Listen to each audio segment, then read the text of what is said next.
आणि अर्थसंकल्पीय अधिवेशनामध्ये सर्वसामान्यांचे प्रश्न कधी सुटणार हा प्रश्न आहे। पहिल्या आठवड्यामध्ये अधिवेशनात आरोप प्रत्यारोप गदारोळ झाला। अबू आझमी मुंडे कोकाटे राजीनाम्यावरून वाद झाला। मंत्री जयकुमार गोरेंवर विनयभंगाचा आरोप करण्यात आला। विरोधक आक्रमक झाले तर भैयाजी जोशींच्या वक्तव्याचे देखील तीव्र पडसाद उमटले। पहिल्या आठवड्यात जनतेच्या प्रश्नांवर कोणत्याही प्रकारची व्यापक चर्चा झालेली नाही। वेदांत नेब आपल्याला अधिक अपडेट देईल। वेदांत, पहिल्या आठवड्यातले विषय आपण पाहिले, फक्त चर्चा, गदारोळ झाला, वाद झाले, जनतेचे प्रश्न कधी सुटणार?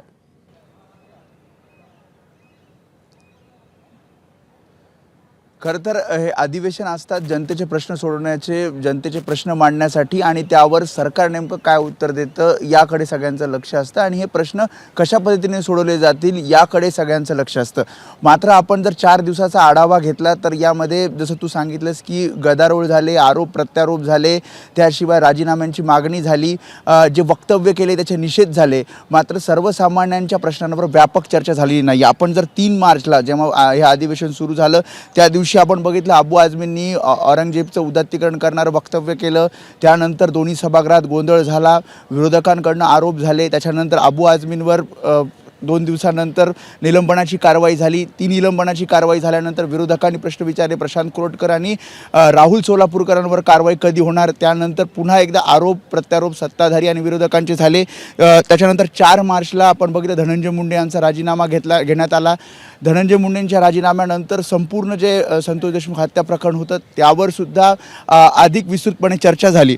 त्याच्यानंतर 5 मार्चला जर आपण बघितलं तर जयकुमार गोरे मंत्री यांच्यावर विनयभंगाचा आरोप करण्यात आला आणि त्यानंतर विरोधकांनी सुद्धा टीका करायला सुरुवात केली, त्यांच्यावर सुद्धा अनेक आरोप करण्यात आले आणि त्यानंतर जयकुमार गोरे यांनी हक्कभंगाचा जो प्रस्ताव आहे, हक्कभंग जो आहे तो 2 नेत्यांवर आणि एका यूट्यूब चॅनलवर दाखल केला।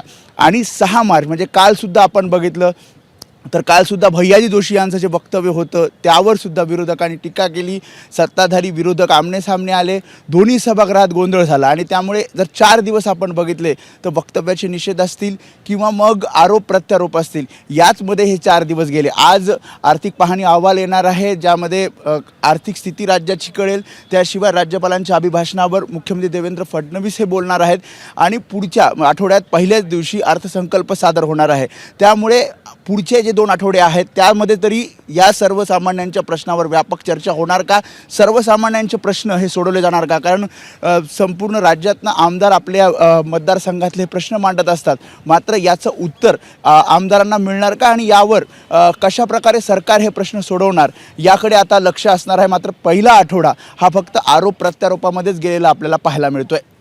त्यामुळे आता पुढच्या येणाऱ्या दिवसांमध्ये तरी जनतेच्या प्रश्नांवरती चर्चा होणार का, ते प्रश्न सुटणार का याकडे लक्ष आहे। वेदांत, धन्यवाद दिलेल्या माहितीसाठी।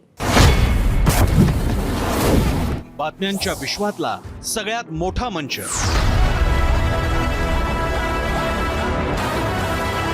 अचूक, थेट आणि निष्पक्ष